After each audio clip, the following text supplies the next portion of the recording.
গুরুত্ব দিলেও হায়াত শেষ, খামখেয়ালি করলেও হায়াত শেষ। কাজে লাগাইলেও জিন্দিগি শেষ, কাজে না লাগাইলেও জীবন শেষ। বাসর রাতও ভোর হয়, জেলখানার রাতও ভোর হয়। কষ্ট আর মুসিবতের রাতও শেষ হয়, আনন্দ আর ফুর্তির রাতও শেষ হয়। এবং জীবনটা আমাদের ওয়ান ওয়ে, একমুখী রাস্তা, যেটা কেবল সামনের দিকেই যেতে হয়, ওই বরাবর, আর পিছন দিকে আসা যায়। এইখানে আমরা যারা কল্পনা করেন, আমরা যারা বসেছি, কেউ ইচ্ছা করলে আজকের দুপুরে আমরা আর ফিরে যাইতে পারবো?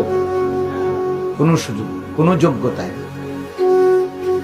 পৃথিবীতে ইমাম ইবনে রজব হাম্বলী রাহমাতুল্লাহি আলাইহি বলেন, প্রতিটা দিন, প্রতিটা রাত, প্রতিটা মিনিট, প্রতিটা মুহূর্ত চিৎকার করে করে বলে পৃথিবীবাসী যে, হে আল্লাহর বান্দারা, আমি শুধু একবারের জন্যই এসেছি, আমি আর কখনো পৃথিবীতে আসবো।